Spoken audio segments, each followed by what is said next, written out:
Hello વિદ્યાર્થી મિત્રો, આપણે ડીએફ વિભાગની અંદર ડી વિભાગના તત્વોના અગત્યના ગુણધર્મો વિશેની વાત કરીએ છીએ. તેમાં લાસ્ટ લેક્ચરની અંદર આપણે સંકીર્ણ સંયોજનો અને રંગીન આયન વિશેની વાત કરી ગયા. રંગીન આયન કેમ આપણને મળે તો કે ડી વિભાગની અંદર ડીડી સંક્રમણ અયુક્તિલેટન હોય એટલે થાય. જો 3D 0 હોય કે 3D 10 હોય ત્યારે ક્યારેક તેમાં ડીડી સંક્રમણ જોવા મળશે નહીં, એ રંગવિહીન છે. બાકી ડીડી સંક્રમણને કારણે આપણને રંગીન આયન મળે, એ વાત કરી. ત્યાર પછી સંકીર્ણ સંયોજન વિશેની વાત કરી હતા કે M અને L મીન્સ કે લિગાન્ડ, M મીન્સ કે ધાતુ આયન, એમની વચ્ચે સવર્ગ સહસંયોજક બંધ બને અને આપણને સંકીર્ણ સંયોજન જે છે મળે. એના આપણે આગળ ડિસ્કશન આગળના ચેપ્ટરમાં કરવાના છે, એ વાત કરી ગયા હતા. આજના લેક્ચરની અંદર 3 ગુણધર્મની આપણે વાત કરવાના છીએ મિત્રો. સાવ નાના નાના ગુણધર્મ છે. એના અગત્યના એમસીક્યુ ની પણ આપણે વાત કરીશું. નીટ, જેડબલઈ, ગુજસેટ, સામાન્ય ગુજરાત બોર્ડની અંદર જે ક્વેશ્ચન આવી ગયા હોય એની પણ આપણે ડિસ્કશન કરીશું. એના અગત્યના ટોપિક, અગત્યની મિશ્ર ધાતુ ધારો કે ડિસ્કશન કરવાના છીએ, તો એમાં એના અગત્યના કઈ કઈ મિશ્ર ધાતુ સંયોજનો બને છે એના વિશેની આપણે વાત કરીશું. તો મિત્રો, આજના લેક્ચરની અંદર કયા 3 ગુણધર્મોની આપણે વાત કરવાના છીએ? તો પહેલો એવો ગુણધર્મ છે એક જે તમને સ્લાઇડની અંદર સામે દેખાય છે, ઉદ્દીપકીય ગુણધર્મ.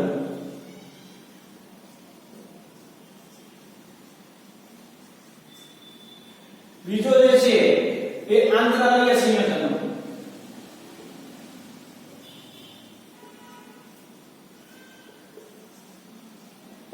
અને ત્રીજો ગુણધર્મ જે છે એ મિશ્ર ધાતુ. આ 3 ટોપિકની આપણે વાત કરવાના છીએ વન બાય વન. ઉદ્દીપકીય ગુણધર્મો વાળા જે સામે આપણે પહેલો ટોપિક છે, ત્યાર પછી આંતરાલીય સંયોજનો વિશે ડિસ્કશન કરીશું, ત્યાર પછી મિશ્ર ધાતુ. એમાં જે તમને મિત્રો હું સ્લાઇડ ની અંદર અંડરલાઈન કરાવું એ વસ્તુ તમારે ખાસ ક્લિયર કરી નાખવાની.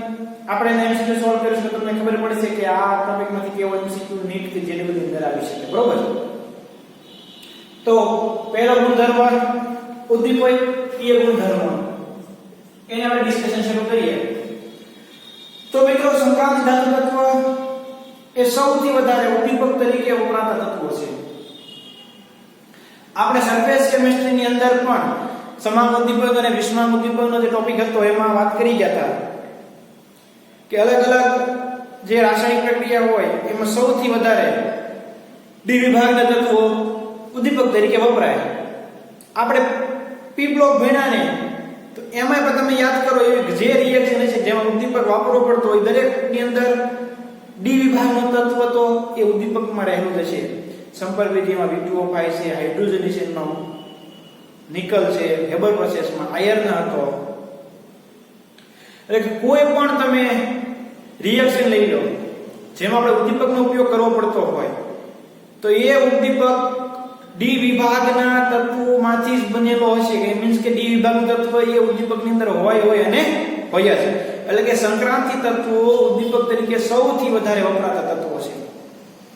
મોટાભાગની સંક્રાંતિ ધાતુઓ તેમના સંયોજનો ઘન સ્થિતિમાં ઉદ્દીપક તરીકે વર્તન કરે. કેમ ડી વિભાગના તત્વો સૌથી વધારે ઉદ્દીપક તરીકે વપરાતા તત્વો છે મિત્રો? તો કે એ બહુ ઓક્સિડેશન અવસ્થા ધરાવવાનું વલણ ધરાવે છે, એ સંકીર્ણ સંયોજનો બનાવવાનું વલણ ધરાવે છે. એટલા માટે કેમ મિત્રો ડી વિભાગના તત્વો એ ઉદ્દીપક તરીકે સૌથી વધારે વપરાય? તો એક એનું નિદાન છે મહત્તમ ઓક્સિડેશન સ્ટેટ એની પાસે હોય, મહત્તમ ઓક્સિડેશન સ્ટેટ. અને બીજું ઈ કોમ્પ્લેક્સ બનાવે, એટલે કે સંકીર્ણ બનાવે. આ બે કારણને લીધે ડી વિભાગના તત્વ સૌથી વધારે ઉદ્દીપકીય ગુણધર્મ ધરાવે. ક્લિયર? એમાં થાય શું મિત્રો? તો વિષમાંગ અધિશોષણનો સિદ્ધાંત યાદ કરો કે આ એક ધારો કે ઘન ઉદ્દીપક છે, એની સપાટી પર પ્રક્રિયકના અણુ આવ્યા એટલે કે પ્રક્રિયકના અણુ આવ્યા એ ઘન પદાર્થની સપાટી પર અધિશોષિત થયા અને આમની વચ્ચે કઈ એવો આકર્ષણ બળ ઉત્પન્ન થયું, એવો કોઈ બંધ બન્યો કે જેના કારણે પ્રક્રિયકોની સક્રિયકરણ ઊર્જા EA રાસાયણિક પ્રતિક્રિયાની તમે વાત કરશો. ઉદ્દીપક એ પ્રક્રિયકોની સક્રિયકરણ ઊર્જા ઘટાડે એટલે મિત્રો પછી આમની વચ્ચે બોન્ડ ફોર્મેશન થાય અને પછી આપણને જે છે એ નિપજ મળે. ઉદ્દીપક જે છે મિત્રો, ઉદ્દીપક એ પદાર્થોની એટલે કે પ્રક્રિયકોની એક્ટિવેશન એનર્જી સક્રિયકરણ ઊર્જાની અંદર ઘટાડો કરે. કોને એક્ટિવેશન એનર્જી કહેવાય? તમે રાસાયણિક પ્રતિક્રિયાની અંદર ભણી ગયા. ક્લિયર મિત્રો? તો બે કારણને લીધે ઓક્સિડેશન અવસ્થા વધારે અને સંકીર્ણ સંયોજનો બનાવે. એટલા માટે ડી વિભાગના તત્વો ઉદ્દીપક તરીકે વપરાય. ઉદાહરણ તરીકે સંપર્ક વિધિમાં V2O5 છે, રબર પ્રોસેસમાં આયર્ન છે, વનસ્પતિ તેલના હાઇડ્રોજનેશન ની અંદર નિકલ વપરાય. એ સૌથી વધારે ઉદ્દીપક તરીકેના બેસ્ટ એક્ઝામ્પલ છે. ક્રિયાવિધિ શું થાય મિત્રો? તો મેં તમને કહી દીધું કે ઉદ્દીપક ક્રિયાની અંદર ઉદ્દીપકની ઘન સપાટી પર પ્રક્રિયકના અણુઓ અને ઉદ્દીપકની સપાટી પર રહેલા સંકલિત ધાતુ પરમાણુ વચ્ચે રાસાયણિક બંધ બને. એટલે કે ઉદ્દીપકની સપાટી પર પ્રક્રિયકો આવે ત્યાં જોડાય એટલે એવું ચોક્કસ આકર્ષણ ઉત્પન્ન થાય જેના કારણે પ્રક્રિયકો ત્યાં જકડાય એટલે કે બંધ બન્યું હશે. પછી શું થાય? આ ઉદ્દીપકની સપાટી પર પ્રક્રિયકોની સાંદ્રતાની અંદર ક્રમશઃ વધારો થતો જાય એટલે કે પ્રક્રિયકો વધારેમાં વધારે ઉદ્દીપક ઉપર આવતા જાય. વિષમા અધિશોષણનો સિદ્ધાંત યાદ કરતા રહેજો. 5 સ્ટેપ વાળો તો એ વસ્તુ અહીંયા લાગુ પડે. જેથી પ્રક્રિયકોના અણુઓમાં રહેલા બંધો પણ નિર્બળ બને. પછી આ જે પ્રક્રિયક આવ્યો તો એ પ્રક્રિયકના જે બંધ હોય એ નિર્બળ બને એટલે એ બંધ તૂટે એટલે પ્રક્રિયાની સક્રિયકરણ ઊર્જા ઘટી. એટલે મિત્રો ખાસ એક વસ્તુ યાદ રાખવાની કે ઉદ્દીપક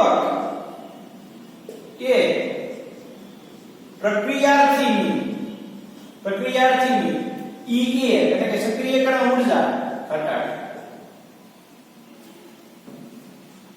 એટલા માટે મિત્રો જે છે સૌથી વધારે ડી વિભાગના ઉદ્દીપક તરીકે વપરાય. આ ક્રિયામાં સંક્રાંતિ ધાતુ આયનની ઓક્સિડેશન અવસ્થાઓમાં ફેરફાર થાય છે અને તેથી તેઓ સારા ઉદ્દીપક તરીકે કાર્ય કરે. ઘણા એવી પણ પ્રક્રિયા છે મિત્રો કે આજે ડી વિભાગ તત્વોની ઓક્સિડેશન સ્ટેટમાં વધારે પડતા હોય, બે ત્રણ ઓક્સિડેશન અવસ્થા અલગ અલગ હોય. ધારો કે Fe જે છે +2+3 ધરાવે, Mn જે છે +2+3+4+5+6+7 એટલે કે મહત્તમ ઓક્સિડેશન અવસ્થા ધરાવે. એના કારણે જ્યારે રાસાયણિક પ્રક્રિયા થાય ત્યારે એ પોતાની ઓક્સિડેશન અવસ્થા બદલી શકે અને પ્રક્રિયાને યોગ્ય પરિસ્થિતિમાં લઈ જઈ શકે. એટલા માટે ડી વિભાગના તત્વો સૌથી વધારે ઉદ્દીપક તરીકે વપરાય. આ પોઈન્ટ જે છે વસ્તુ આપણે સમજાવશે. ઉદાહરણ તરીકે આપેલું છે મિત્રો આયોડાઇડ અને પરસલ્ફેટ વચ્ચે પ્રક્રિયા થાય તો આપણને આયોડીન અને SO4- મળે. મીન્સ કે I- નું I2 માં રૂપાંતરણ થાય. મિત્રો અહીંયા આયર્ન +3 ઉદ્દીપક તરીકે વપરાય. અહીંયા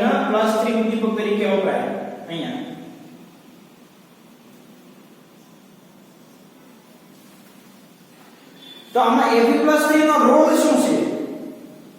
આ Fe+3 નો રોલ આ ઉદ્દીપક તરીકે અહીંયા શું છે આ પ્રક્રિયાની અંદર મિત્રો?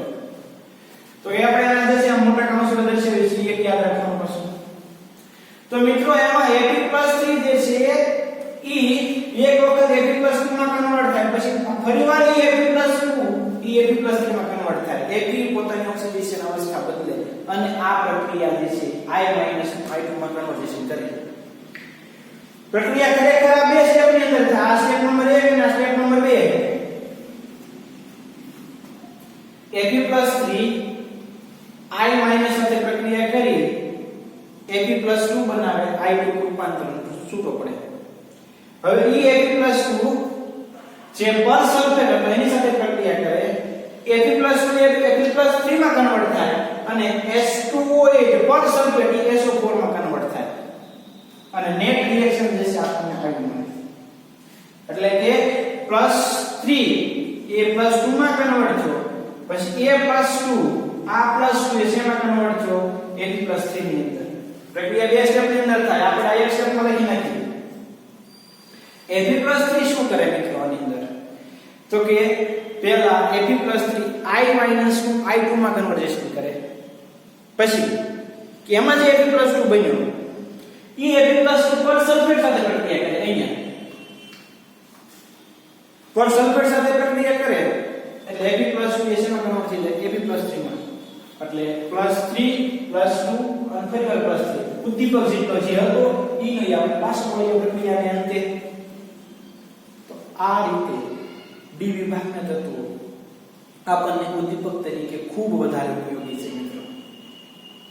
આ ટોપિક જે છે એ ક્લિયર થઈ ગયો છે તમને મિત્રો કે ડી વિભાગના તત્વો કેમ સૌથી વધારે ઉદ્દીપક તરીકે જે છે વપરાય. તો બે રીઝન જે છે તમને કહે છે મિત્રો. એક, સંકીર્ણ બનાવવાનું વલણ. પેલું શું કીધું ભાઈ, જે વસ્તુ યાદ રાખવા જેવી છે કે ડી વિભાગના તત્વો કેમ ઉદ્દીપક તરીકે વપરાય?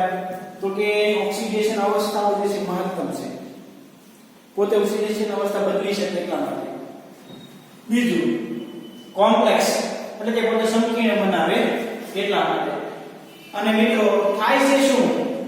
તો કે જેમ આપણે વિષમા નદી શોષણની અંદર આપણે ભણી ગયા હતા એમ અહીંયા એક વસ્તુ થાય કે ઉદ્દીપકની સપાટી પર પ્રક્રિયકો આવે, પ્રક્રિયકો અને ઉદ્દીપક વચ્ચે નિર્બળ આકર્ષણ બળ થાય.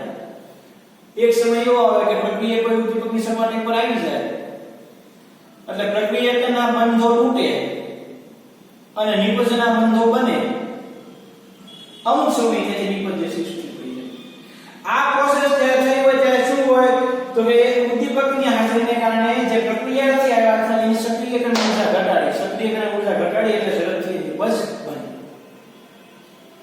પછી એક આપણે એક્ઝામ્પલ જોયું કે I- અને પરસલ્ફેટ, આયોડાઇડ આયન અને પરસલ્ફેટ એની વચ્ચે પ્રક્રિયા Ap+3 ઉદ્દીપકની હાજરીમાં થાય તો શું થાય મિત્રો? તો કે +3 સાથે I- પ્રક્રિયા કરી I2 બનાવે અને Ap+2 Ap+3 માં કન્વર્ટ થયો. ઈ Ap+2 પરસલ્ફેટ સાથે પ્રક્રિયા કરે ત્યારે સલ્ફેટ આયન બનાવે અને Ap+3 આપણે પાછું મળે. આ વાત થઈ એક ઉદાહરણને આધારે આપણે વિશ્વ જે ડી વિભાગના તત્વો ઉદ્દીપક તરીકે વપરાય એટલે કે I- એટલે આયોડાઇડ આયન અને પરસલ્ફેટ Ap+3 સાથે પ્રક્રિયા કરે, આયોડીન અને સલ્ફેટ આયન જે બનાવે. હવે તમને આ બે સ્ટેપ પર રિએક્શન જે છે સમજાઈ ગયું છે. ક્લિયર મિત્રો? સંયોજનનું નિર્માણ મિત્રો આપણે ડી વિભાગની અંદર શરૂઆતની અંદર વાત કરી ગયા કે ડી વિભાગના તત્વો જે છે અલગ અલગ FCC, SCP, CCP, BCC એવી ગોઠવણી જે છે ધરાવે. મીન્સ કે એનું સ્ફટિક બંધારણ જે છે એવા પ્રકારનું હોય. એટલે કે મિત્રો આપને ખબર છે કે ધાતુના પરમાણુ ગોઠવાયેલા હોય તેમની વચ્ચે એમાં ખાલી સ્થાન પડેલું હોય. જ્યારે તમે ઘન અવસ્થા બંધ શીખતા હતા એમાં તમે જે છે વાત કરી ગયા. તો મિત્રો એ જે સ્ફટિક ધાતુનું સ્ફટિક બંધારણ છે, ધારો કે એક આવો ઘન જે છે ધાતુનો એક આવો સ્ફટિક વાળો ઘન છે, બરોબર? એ ઘનની અંદર આવેલા ધાતુના પરમાણુ જે છે ગોઠવાયેલા છે. હવે મિત્રો તો આવી રીતે ખાલી સ્થાન છે, આ ખાલી સ્થાન છે, આ ખાલી સ્થાન છે, એમાં કોઈ પણ નાના પરમાણુ એટલે કાર્બન, હાઇડ્રોજન કે નાઇટ્રોજન એવા પરમાણુ જે છે આવીને ગોઠવાય. તો મિત્રો એ ગોઠવાના પછી જે સંયોજન બન્યું એને આંતરાલીય સંયોજન કહેવાય. શું કહેવાય એને? આંતરાલીય સંયોજન. એટલે કે ધાતુ પરમાણુમાં રહેલા ખાલી સ્થાનની અંદર કાર્બન, હાઇડ્રોજન, નાઇટ્રોજન, બોરોન એવા કોઈ પણ પરમાણુ આવીને ગોઠવાય ત્યારે જે સંયોજન બને એ સંયોજનને આંતરાલીય સંયોજન કહેવાય. આંતરાલીય સંયોજન મળે કેમ? તો કે ધાતુ પરમાણુ હોય તો એના પરમાણુઓ આવી રીતે ગોઠવાયેલા હોય તો એ ધાતુ પરમાણુ વચ્ચેનો જે ખાલી ભાગ છે એ ખાલી ભાગની અંદર જ્યારે કાર્બન, હાઇડ્રોજન, નાઇટ્રોજન, બોરોન એવા પરમાણુ આવીને ગોઠવાય ત્યારે આપણને આંતરાલીય સંયોજન મળશે. શું મળશે ત્યારે આપણને? આંતરાલીય સંયોજન મિત્રો. તો વ્યાખ્યા મૂકે છે કે છે સંક્રાંતિ ધાતુઓની સ્ફટિક લેટિસ રચનામાં અંદરના ભાગમાં નાના પરમાણુ જેવા કે હાઇડ્રોજન, કાર્બન, નાઇટ્રોજન, બોરોન ગોઠવાય ત્યારે બનતા સંયોજનને શું કહેવાય છે? આંતરાલીય સંયોજન. એટલે કે જ્યારે કાર્બન, હાઇડ્રોજન કે નાઇટ્રોજન ગોઠવાય જાય ત્યાર પછીનું જે સંયોજન બન્યું એને આંતરાલીય સંયોજન કહેવાય. આ બધા કેવા છે? બિન તત્વયુગ્મિતીય. બિન તત્વયુગ્મિતીય એટલે જો આમાં હાઇડ્રોજનનું પ્રમાણ નક્કી નથી, 0.56 કીધું, આ 1.4 કીધું. ધારો કે આ CH4 છે, CH4 પછી HCl છે, પછી આ H2SO4 છે. તો આ ફિક્સ હોય બધા. કાર્બન સાથે 4 હાઇડ્રોજન, ક્લોરીન સાથે 1 હાઇડ્રોજન, સલ્ફર સાથે 4 ઓક્સિજન અને 2 હાઇડ્રોજન. તો કે આ બધા કેવા છે? તત્વયુગ્મિતીય છે. તેમ કહેવાય કેવા છે બધા? તત્વયુગ્મિતીય. જ્યારે આ આંતરાલીય સંયોજનો છે બિન તત્વયુગ્મિતીય છે. એમાં ધારો કે એના એ ધાતુ પરમાણુમાં હાઇડ્રોજન આવે તો હાઇડ્રોજનનું પ્રમાણ ફિક્સ હોય નહીં, કેટલા હાઇડ્રોજન આવે ફિક્સ ન હોય,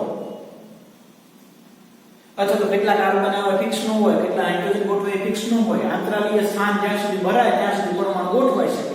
એ બિન તત્વયુગ્મિતીય હોય, તત્વયુગ્મિતીય હોય નહીં. એટલે કે ચોક્કસ ન હોય.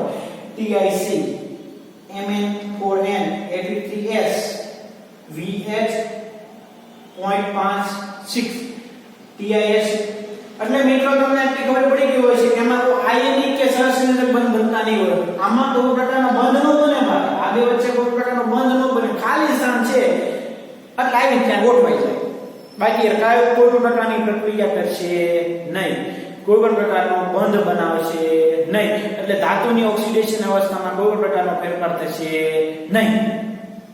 એટલું યાદ રાખજો. ધાતુ સાથે પ્રક્રિયા નહીં કરે, ખાલી સ્થાનના ઓન્લી પર ગોઠવાશે, કોઈ પ્રકારનો રાસાયણિક બંધ નહીં બનાવે, ધાતુની ઓક્સિડેશન અવસ્થામાં કોઈ પ્રકારનો ફેરફાર કરશે નહીં. ફક્ત ને ફક્ત ખાલી સ્થાનમાં બેસશે, ગોઠવાશે. ઓક્સિડેશન અવસ્થામાં કોઈ દર્શાવતો નથી, કોઈ પણ ફેરફાર થતો નથી. તેમાં ઘટક તત્વોનું સંઘટન પણ નિશ્ચિત હોતું નથી. આથી તેમને બિન તત્વયુગ્મિતીય સંયોજનો પણ કહેવાય. આંતરાલીય સંયોજનને બીજું કહેવાય બિન તત્વયુગ્મિતીય સંયોજન. એમાં કેટલા તત્વો આવે કેટલું ગોઠવે છે એ કઈ નક્કી હોતું નથી. તેને શું કહેવાય? બિન તત્વયુગ્મિતીય સંયોજન પણ કહેવાય.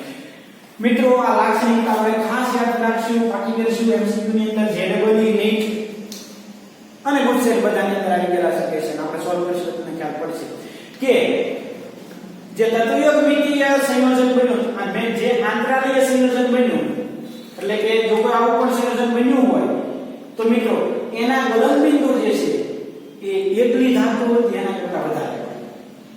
એટલે કે મિત્રો TIC છે અને ટિટેનિયમ છે તો એનું ગલનબિંદુ જે છે એમાં આનો વધારે હોય. આ પહેલો પોઈન્ટ છે. એના આંતરાલીય સંયોજનના ગલનબિંદુની અંદર વધારો થાય.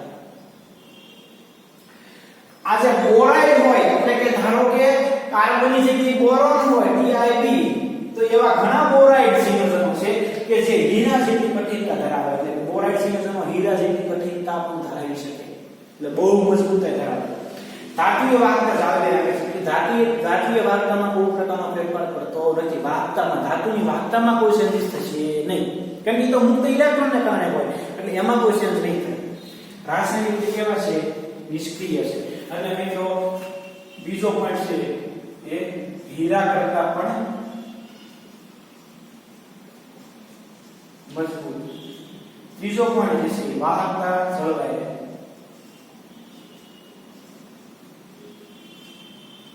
કોની ખાસ યાદ રાખવાનું? ધાતુની વાહકતા જળવાય રહે. અને ચોથું એ રાસાયણિક રીતે કેવા છે? રાસાયણિક રીતે કેવા છે? નિષ્ક્રિય છે. કેવા છે રાસાયણિક રીતે? એ નિષ્ક્રિય. રાસાયણિક રીતે નિષ્ક્રિય છે. આ ચાર વસ્તુ જે છે આપણે યાદ રાખવાની. કોની? આંતરાલીય સંયોજનો. યાદ રહેશે ભાઈ? ધાતુ કરતા આંતરાલીય સંયોજનોના ગલનબિંદુ વધારે હોય. અમુક એવા બોરાઇડ છે જે હીરા જેટલી મજબૂતાઈ ધરાવે, ધાતુની વાહકતામાં કોઈ પ્રકારનો ફેરફાર ન થાય અને રાસાયણિક રીતે કેવા હોય? નિષ્ક્રિય હોય. ક્લિયર? તો મિત્રો આટલી વસ્તુ જે છે આપણે યાદ રાખવી પડશે આંતરાલીય સંયોજનની અંદર. હવે આવે છે મિશ્ર ધાતુનું નિર્માણ. તો મિત્રો મિશ્ર ધાતુ એ ધાતુઓનું શું છે મિશ્રણ છે આયર્ન નિકલ કોબાલ્ટ એ બધાનું સમાંગ મિશ્રણ એટલે મિશ્ર ધાતુ ઘન પદાર્થોનું સમાંગ મિશ્રણ એટલે મિશ્ર ધાતુ એ વસ્તુ કે છે જેના ઘટક તત્વોને મિશ્ર કરીને બનાવે છે ધાતુઓને મિશ્ર ધાતુ સમાંગી ઘન દ્રાવણ છે યાદ રાખજો ઘન દ્રાવણમાં તમે શીખી ગયા ઘન દ્રાવણ તો મિશ્ર ધાતુ એ ઘન દ્રાવણ છે ભાઈ કોઈ પણ મિશ્ર ધાતુ લઈને કેવું છે ઘન દ્રાવણ છે જેમાં એક ધાતુના પરમાણુ બીજી ધાતુના પરમાણુમાં અનિયમિત રીતે વિતરિત થયેલા હોય છે એટલે કે ધાતુના પરમાણુઓ જે છે એમાં અલગ અલગ રીતે વિતરિત થયેલા હોય એટલે આપણે મિશ્ર ધાતુ મળે મિશ્ર ધાતુ એ ધાતુઓનું મિશ્રણ છે એ એક પ્રકારનું કેવું છે ઘન દ્રાવણ છે એમાં ધાતુના પરમાણુઓ અનિયમિત રીતે વિતરિત થયેલા હોય ક્લિયર હવે મિત્રો કોણ મિશ્ર ધાતુ બનાવી શકે એના માટે હ્યુમ અને રોથરીના નિયમ જે છે આપણે ડિસ્કશન કરવા પડે કોના હ્યુમ અને રોથરીના નિયમ તો એનો પહેલો નિયમ છે જે ધાતુઓનું મિશ્રણ થાય એની ત્રિજ્યા વચ્ચેનો તફાવત 15% કરતા ઓછો હોવો જોઈએ એવા જ તત્વોનું મિશ્રણ થઈ શકે એવા જ તત્વો મિશ્ર ધાતુ બનાવી શકે જેમની ધાત્વિય ત્રિજ્યા વચ્ચેનો તફાવત 15% કરતા કેવો ઓછો મિત્રો આયર્ન અને નિકલ એ મિશ્ર ધાતુ બનાવી શકે કારણ કે બે વચ્ચે પરમાણુ ત્રિજ્યાનો તફાવત ધાત્વિય ત્રિજ્યાનો તફાવત કેટલો છે 15% કરતા ઓછો છે પણ સોડિયમ અને આયર્ન ન બનાવી શકે કેમ તો એની વચ્ચે પરમાણુ ત્રિજ્યાનો ધાત્વિય ત્રિજ્યાનો તફાવત 15% કરતા વધી જાય એટલે એવા જ ધાતુ તત્વો મિશ્ર ધાતુ બનાવી શકે જેમની ધાત્વિય ત્રિજ્યા નજીકની હોય જેમની ધાતુ ત્રિજ્યા વચ્ચેનો તફાવત 15% કરતા ઓછો હોય તો જ મિશ્ર ધાતુ બને બાકી ન બને ઉપરાંત બીજું ધાતુઓની સ્ફટિક રચના પણ સમાન હોવી જોઈએ આ બે વસ્તુ ખાસ આપણે યાદ રાખશું હ્યુમ અને રોથરી માટે આ બે વસ્તુ ખાસ યાદ રાખવાની કોણ મિશ્ર ધાતુ બનાવી શકે ભાઈ તો કે ધાત્વિય ત્રિજ્યા વચ્ચેનો તફાવત 15% કરતા ઓછો હોવો જોઈએ અને દરેક ધાતુના સ્ફટિક રચના જે કેવી હોવી જોઈએ સમાન હોવી જોઈએ FCC તો FCC BCC તો BCC SCP તો SCP એટલે કે ધાતુની સ્ફટિક રચના સમાન હોવી જોઈએ અને ત્રિજ્યાનો તફાવત 15% કરતા ઓછો જો હોય તો એ મિશ્ર ધાતુ બનાવી શકે તો પહેલો પોઈન્ટ છે મિશ્ર ધાતુની બનાવટ એવા પરમાણુ દ્વારા થાય છે કે જેમની ધાત્વિય ત્રિજ્યાઓ 15% કેવી હોય ઓછો તફાવત ધરાવતી હોય સંક્રાંતિ ધાતુઓની ત્રિજ્યાઓ અને અન્ય લાક્ષણિકતાઓમાં સમાનતાને કારણે ધાતુ ત્રિજ્યાઓ અને અન્ય લાક્ષણિકતાઓમાં સમાનતાને કારણે સરળતાથી મિશ્ર ધાતુ બનાવે છે આ રીતે મળતી મિશ્ર ધાતુ કેવી હોય સખત મિશ્ર ધાતુ કેવી હોય ને સ્ટીલ કેવું હોય સખત હોય તેના ગલનબિંદુ પણ કેવો હોય વધારે હોય ઉપરાંત તેના સ્ફટિક બંધારણ પણ કેવા હોય ધાતુઓને સમાન તો જ મિશ્ર ધાતુ બનાવી શકે એટલે આ બે પોઈન્ટ આપણે મિત્રો ખાસ યાદ રાખશો અને ક્લિયર કરશો જે તમને સમજાઈ ગયા છે મિશ્ર ધાતુ એક ધાતુઓનું મિશ્રણ છે એ કેવું છે ઘન દ્રાવણ છે સમાંગ મિશ્રણ હ્યુમ અને રોથરીના નિયમના તો કે ધાત્વિય ત્રિજ્યા વચ્ચેનો તફાવત કેટલો 15% કરતા ઓછો અને ધાતુ બંધારણના સ્ફટિક રચના કેવી હોય તો કે સમાન હોય તો તત્વો એકબીજા સાથે સંયોજાઈને મિશ્ર ધાતુ બનાવી શકે આ એ લાક્ષણિકતા મિશ્ર ધાતુ કેવી હોય સખત હોય ગલનબિંદુ વધારે હોય ક્ષારણ એટલે કાટ લાગવાનો પ્રતિકાર કરે ઘસારા કરે પ્રતિકાર કરે ધાતુ મિશ્ર ધાતુની લાક્ષણિકતા સખત ગલનબિંદુ વધારે કાટ લાગવાની એટલે ક્ષારણનો પ્રતિકાર કરે ઘસારાનો પણ શું કરશે પ્રતિકાર કરશે ક્લિયર ઉદાહરણ તરીકે ફેરસ મિશ્ર ધાતુ સૌથી વધારે પ્રચલિત છે વિવિધ પ્રકારના સ્ટીલ અને સ્ટેનલેસ સ્ટીલના ઉત્પાદનમાં વપરાય મિત્રો સ્ટેનલેસ સ્ટીલની બનાવટની અંદર કોણ વપરાય ક્રોમિયમ વેનેડિયમ ટંગસ્ટન મોલિબ્ડેનમ અને મેંગેનીઝ ઉપરાંત આયર્ન આટલા જે છે સ્ટીલના ઉત્પાદનો વપરાય iron chromium vanadium tungsten molybdenum અને મેંગેનીઝ ખાસ યાદ રાખજો સંક્રાંતિ ધાતુ અને બિન સંક્રાંતિ ધાતુઓ સાથેની મિશ્ર ધાતુ જેવી કે પિત્તળ કોનું મિશ્રણ છે કોપર અને ઝિંક કાચું કોનું છે મિશ્રણ કોપર અને ટીન ખાસ એમસીક્યુ માટે ગુસ્સેટમાં આમાંથી બહુ આવી ગયેલા છે મિત્રો એટલે આપણે યાદ રહેવું સ્ટીલ ની અંદર iron, chromium, vanadium, tungsten, molybdenum અને મેંગેનીઝ. પિત્તળ ની અંદર કોપર અને ઝિંક. કાંસા ની અંદર કોપર અને ટીન. ક્લિયર? યાદ રહી જશે.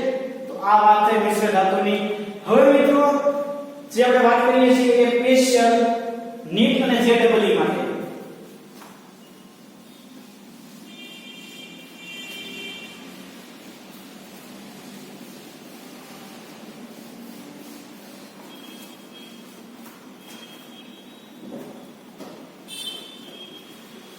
તો મિશ્ર ધાતુ છે, એના ઘટક છે, એના ગુણધર્મ અને એના ઉપયોગ, કઈ જગ્યાએ ઉપયોગ થાય એ જોતા જઈએ મિત્રો. જો તમને ન દેખાય સ્લાઇડ ની અંદર તો હું બોલું છું, લખતા જજો. Stainless steel. સ્ટેનલેસ સ્ટીલ એની અંદર iron 70%, chromium 20%, nickel 10%. Iron 70%, iron 70%, chromium 20%, nickel 10%. હવા, પાણી અને આલ્કલીની અસર થતી નથી અને કાટ પણ લાગતો નથી. સ્ટીલ ને કાંઈ ન થાય, કાટ ન લાગે, હવા, પાણીની કે આલ્કલી એટલે કે બેઝની કોઈ પણ પ્રકારની અસર એને થશે નહીં. એનો ઉપયોગ આપણે ક્યાં કરીશું? વાસણો, બ્લેડ, વાટકાના સાધનોની બનાવવા, મીન્સ કે હોસ્પિટલના અમુક જે વસ્તુ બનાવવાની હોય એની અંદર સ્ટેનલેસ સ્ટીલનો ઉપયોગ કરવામાં આવે. ત્યાર પછી બ્રાસ એટલે કે પિત્તળ. Copper 70%, copper 70%, zinc 30%. બ્રાસ એટલે કે પિત્તળ, કોપર 70%, ઝિંક 30%. એના ગુણધર્મો કેવા છે કે ટીપણીય હોય, મજબૂત, ક્ષારનો પ્રતિકાર કરે, સરળતાથી ખાંડ આપી શકાય. કેવી જે મિશ્ર ધાતુ બને. રસોઈના વાસણો, યંત્રના ભાગો, સંગીતના સાધનો વગેરેની બનાવટની અંદર પિત્તળનો જે ઉપયોગ કરવામાં આવે. Copper 70%, zinc 30%. ત્યાર પછી બ્રોન્ઝ મીન્સ કે કાંસુ. કોપર 90% અને ટીન 10%. Copper 90%, tin 10%. ગુણધર્મ વધુ મજબૂત અને વધુ ક્ષારણ પ્રતિકારકતા ધરાવે. ક્ષારનો પ્રતિકાર કરે અને અતિ મજબૂત. ઉપયોગ પૂતળા, સોનાની સિક્કા તથા મેડલ વગેરેની બનાવટની અંદર. સોનાની સિક્કા છે, મેડલ, પછી પૂતળા વગેરેની બનાવટની અંદર બ્રોન્ઝ, કાંચોનો ઉપયોગ થાય. બ્રોન્ઝ મેડલ આવે ને, તમને ખ્યાલ છે. ક્લિયર? આગળ નિટિનોલ. નિટિનોલ માં ટાઇટેનિયમ 45%, નિકલ 55%. વજનમાં હલકી અને મજબૂત તથા ક્ષારનો પ્રતિકાર કરે તેવા સ્મૃતિનો અદ્ભુત ગુણ ધરાવે. સ્મૃતિનો ગુણધર્મ ધરાવે નિટિનોલ. એનો ઉપયોગ રિવેટિંગ, અવકાશ સંશોધનમાં ઉપયોગી છે. નિટિનોલ ટાઇટેનિયમ 45%, નિકલ 55%. વજનમાં હલકી અને મજબૂત, ક્ષારનો પ્રતિકાર કરે અને સ્મૃતિનો ગુણધર્મ ધરાવે. ઉપયોગ એનો રિવેટિંગ કામની અંદર અને અવકાશ સંશોધનના અલગ અલગ ઇન્સ્ટ્રુમેન્ટની બનાવટની અંદર એનો ઉપયોગ કરવામાં આવે. ક્લિયર? ત્યાર પછી ક્યુપ્રોનિકલ. એમાં બે હોય. કોપર 75 થી 85%, કોપર 75 થી 85%, નિકલ 15 થી 25%. કોપર 75 થી 25, નિકલ 15 થી 25. મજબૂત અને ક્ષારણ પ્રતિકારક છે. સોનાની સિક્કાની બનાવટની અંદર વપરાય. સોનાની સિક્કા કોપર 50 થી 55%, 50 to 55 and 45 to 50 nickel. Nickel 45 થી 50%, કોપર 50 થી 55%.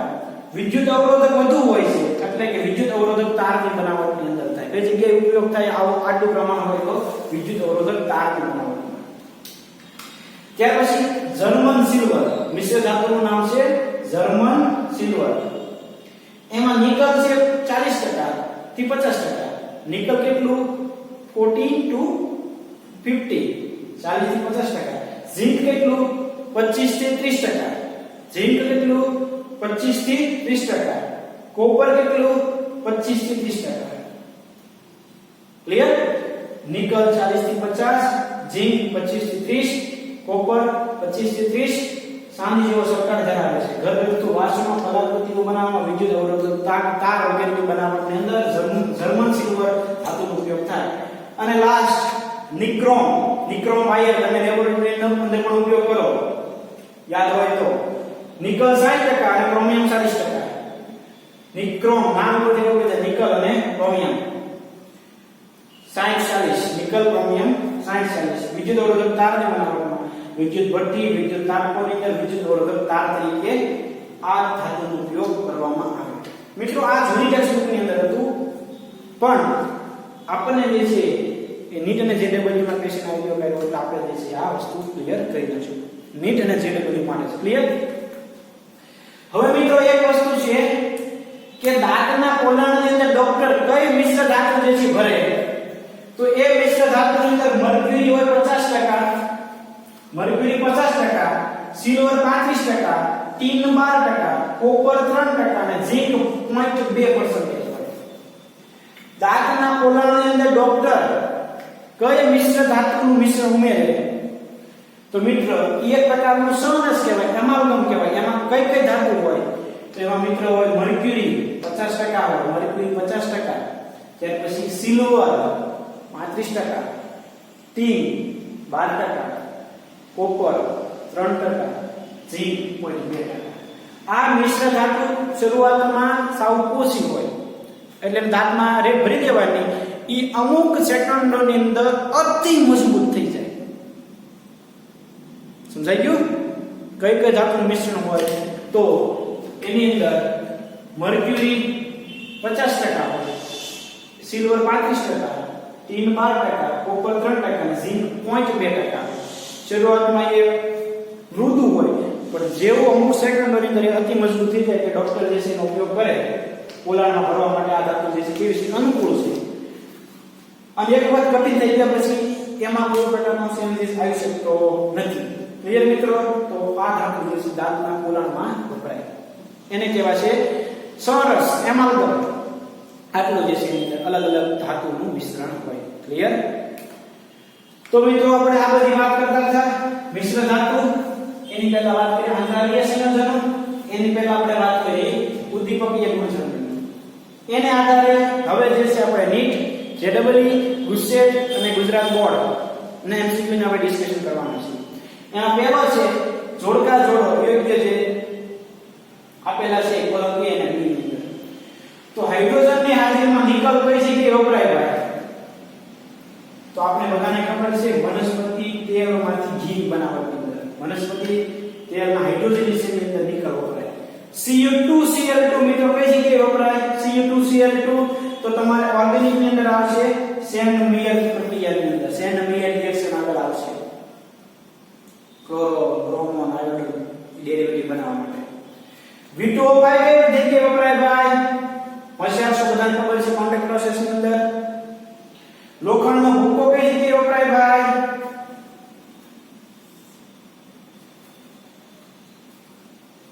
હેબર પદ્ધતિની અંદર. અને આ કઈ જગ્યાએ વપરાય છે? પેલો છેલ્લો માઇક્રો ઝિંકર નાખા છે ને પોલિમરમાં તમારે આવ્યું ટિટેનિયમ ટેટ્રાક્લોરાઇડ અને એલ્યુમિનિયમ ટ્રાઇમિથાઇલ નો ઉપયોગ ઝિંકરના ઉદ્દીપકની અંદર થાય. અને KClO3 ના વિઘટનમાં કોનો ઉપયોગ થાય? કયો તો જોઈએ આપણે આવી ગયું છે. આનો ઉપયોગ આવતો તો ભાઈ MnO2 KClO3 નું વિઘટન ઊંચા તાપમાને થાય, પણ MnO2 નો જો ઉપયોગ કરો તો એનું વિઘટન નીચા તાપમાને શક્ય બને. આગળ સરફેસ કેમિસ્ટ્રી ની અંદર આવી ગયું. ક્લિયર મિત્રો? ઉપરાંત P બ્લોક ની અંદર પણ આવી ગયું. તો આ જે છે આ જોડાય થઈ જાય. ક્લિયર મિત્રો? આ જે છે યોગ્ય જોડકા આપણે જોડી દીધા. હવે તમને બધાને જે છે આ વસ્તુ ક્લિયર થઈ ગઈ છે. ઓકે મિત્રો, જોઈએ આગળ. ટીનની મિશ્ર ધાતુ કઈ હતી ભાઈ? ટીન યાદ કરો તો કાચની કાચું જે છે એ ટીનની મિશ્ર ધાતુ છે, બરોબર ને? યાદ છે ને? તો ભૂલવાનું નહીં. કાચું, કોપર અને ટીન. તો મિત્રો ખાસ યાદ એમસીક્યુ 2013 ગુજસેટ નો ક્વેશ્ચન છે. આમાં કયો આન્સર આવશે? ઈ આન્સર આવશે. ક્લિયર? નીચેનામાંથી કયા સંયોજનનો ઉપયોગ ગેસ લાઇટરની પથરીની અંદર થાય? મિત્રો આ જે છે આપણે થોડું આગળ આવશે. આમાં તે ડી વિભાગના તત્વો છે એ બ્લોક એલિમેન્ટ પણ આમાં આવશે પાયરોપોરિક મિશ્ર ધાતુ. પાયરોપોરિક મિસ મેટલ કહેવાય એને. પાયરોપોરિક મિસ મેટલ, પાયરોપોરિક મિશ્ર ધાતુનો ઉપયોગ ગેસ લાઇટરની પતરી બનાવવાની અંદર થશે. ક્લિયર? આંતરાલીય સંયોજનો માટે કયું વિધાન સુસંગત નથી, મીન્સ કે ખોટું છે? ઘસારાનો પ્રતિકાર કરે અને ક્ષારનો પ્રતિકાર કરે. આવા સંયોજનોમાં ઘટકનું પ્રમાણ નીચે હોતું નથી. તેમાં ધાતુ અને ધાતુ વચ્ચે રાસાયણિક બંધ બને. તેમાં મુક્ત ઇલેક્ટ્રોન સ્થગિત થવાથી સખત હોય છે. કોઈ પણ પ્રકારના બંધ બનતા થાય એમાં ભાઈ મેં ના પડેથી કોઈ પણ પ્રકારનો રાસાયણિક બંધ એમાં બને નહીં. આંતરાલીય સંયોજન એ ક્ષારનો હોય તે બિન તત્વીય મિતીય સંયોજન થાય અને મુક્ત ઇલેક્ટ્રોન સ્થગિત થાય અને સખત થાય. કારણ કે ખાલી સ્થાનની અંદર બધા પરમાણુ આવી ગયા હોય, નાના નાના પરમાણુ, એટલે ઇલેક્ટ્રોન જે છે એ સહેલાઈથી સ્થાનાંતરિત થઈ શકે નહીં. એટલે કે સી ઓપ્શન જે છે કેવો છે આમાં ખોટો છે, યોગ્ય નથી. રાસાયણિક બંધ બને નહીં. બને છે કીધું કે આ વિધાન કેવું થઈ ગયું ભાઈ? ખોટું થઈ ગયું. ઓકે, આગળ કઈ મિશ્ર ધાતુમાં નિકલ ધાતુ આવેલી નથી? તમને ખબર છે મિત્રો, બ્રોન્ઝ ની અંદર જે છે એ નિકલ આવેલી હોય નહીં. બાકી જર્મન સિલ્વર, સ્ટેનલેસ સ્ટીલ અને નિક્રોમ ની અંદર નિકલ આવેલી હોય. કયું મિશ્રણ મિશ્ર ધાતુ બનાવી શકે? 2018 ક્વેશ્ચન નો ક્વેશ્ચન છે. તો મિત્રો બે હ્યુમ અને રુથિયા નિયમ યાદ કરવાના. ધાત્વીય ત્રિજ્યા વચ્ચે તફાવત 15% કરતા ઓછું હોવો જોઈએ અને સ્ફટિક બંધન કેવા હોવો જોઈએ? સરખા હોવો જોઈએ, તો જ મિશ્ર ધાતુ બને. આમાં S વિભાગનું તત્વ આવી ગયું, આમાં પણ S વિભાગનું તત્વ છે, આમાં પણ S વિભાગનું તત્વ છે, એટલે ઈ મિશ્ર ધાતુ બનાવશે નહીં. તો એક જ બાકી એ ઓપ્શન જે મિશ્ર ધાતુ બનાવી શકે. ક્લિયર? આનો આન્સર આવશે એ આન્સર આવશે. આયર્નના બનેલા જાળીના તળિયાને રક્ષણ આપવા માટે સૌથી અનુકૂળ પદ્ધતિ કઈ? PMT 2001 નો ક્વેશ્ચન છે ભાઈ. રાતા લીલ ઓક્સાઇડનું પડ ચડાવવું, સફેદ ટીનનું પડ ચડાવવું, Mg ના સોર્સર લગાવવા કે Pb ના સોર્સર લગાવવા? જાળીના તળિયાને રક્ષણ આપવા માટે મિત્રો તો સફેદ ટીનનું પડ ચડાવવામાં આવે. જહાજને તળિયાને રક્ષણ આપવા માટે, ક્ષારનો પ્રતિકાર કરવા માટે સફેદ ટીનના પડ ચડાવેલું હોય. ક્લિયર? એટલે આનો આન્સર આવશે બી આન્સર આવશે. 2003 નો ક્વેશ્ચન છે. આપેલી રાસાયણિકતાઓમાંથી કઈ રાસાયણિકતા સંક્રાંતિ ધાતુઓની ઉદ્દીપન પ્રવૃત્તિ સાથે સંકળાયેલી છે? તેનો મિત્રો એથિકલ ઉત્તર હતું કે Ap જે છે એ +3 માં હતું, I- નું I2 માં કન્વર્ઝન કરે. તારી હું કેમાં રૂપાંતર થતો Ap+2 માં. પછી પર સલ્ફેટ સાથે પ્રક્રિયા થાય એટલે પરિવર્તનમાંથી જતો Ap+3 માં આ કન્વર્ઝન થયું ને એ આન્સર આવે. તો કે પરિવર્તનશીલ ઓક્સિડેશન અવસ્થા. ડી વિભાગના તત્વો સૌથી વધારે ઉદ્દીપક તરીકે વપરાય એનું કારણ છે એમાં પરિવર્તનશીલ ઓક્સિડેશન અવસ્થા પોતે ધારણ કરી શકે. કે Ap+3 પહેલા Ap+2 માં કન્વર્ટ થયો, પછી ફરીવાર Ap+3 માં કન્વર્ટ થયો, પર સલ્ફેટ સાથે પ્રક્રિયા કરીને જેવો હતો એવો આપણે પાછો મળી ગયો. એટલા માટે ડી વિભાગના તત્વો સૌથી વધારે ઉદ્દીપક તરીકે વપરાય. એટલે આનો આન્સર આવશે ડી. સંક્રાંતિ ધાતુ તત્વો અને તેના સંયોજનો ઉદ્દીપન પ્રવૃત્તિ દર્શાવે છે. તે કોના કારણે જોવા મળે છે? સંક્રાંતિ ધાતુ તત્વો અને તેના સંયોજનો ઉદ્દીપન પ્રવૃત્તિ દર્શાવે છે. કોના કારણે જોવા મળે? PMT 2012 નો ક્વેશ્ચન છે. તો મિત્રો અહીં આપણે જોઈએ કે તેમની અલગ અલગ ઓક્સિડેશન અવસ્થાઓ ધરાવતા હોવાને કારણે એ સૌથી વધારે ઉદ્દીપક તરીકે વપરાય. પરિવર્તનશીલ ઓક્સિડેશન અવસ્થા ધરાવે એટલા માટે. ક્લિયર? આપેલામાંથી કઈ મિશ્ર ધાતુ અધાતુ ઘટક ધરાવે છે? શેમાં અધાતુ છે ભાઈ? તો મિત્રો યાદ રાખજો, સ્ટીલ જે છે સ્ટીલ એમાં કાર્બન ઉમેરેલો હોય એટલે કે સ્ટીલ ની અંદર અધાતુ જે છે એ મિશ્ર થયેલું હોય. એટલે આમાં શું આન્સર આવશે ભાઈ? બી આન્સર આવશે. ક્લિયર? નીટ 2013 નો ક્વેશ્ચન છે ભાઈ. આપેલા વિધાનોમાંથી કયું વિધાન આંતરાલીય સંયોજનો માટે ખોટું છે? આંતરાલીય સંયોજનો માટે કયું વિધાન ખોટું છે? એટલે કે બીજો ટોપિક આ ચાર વસ્તુ જુઓ તો તે શુદ્ધ ધાતુ કરતા સખત હોય છે. યસ, આંતરાલીય સંયોજનો સખત હોય, ધાતુ કરતા મજબૂત હોય. શુદ્ધ ધાતુ કરતા ઊંચું ગલનબિંદુ ધરાવે. યસ, ગલનબિંદુની અંદર જો વધારો થાય. તેઓ ધાત્વીય વાહકતા ધરાવે છે. યસ, ધાત્વીય વાહકતા પણ ધરાવી શકે, મીન્સ કે ધાતુ વાહકતા એકદમ જળવાઈ રહે.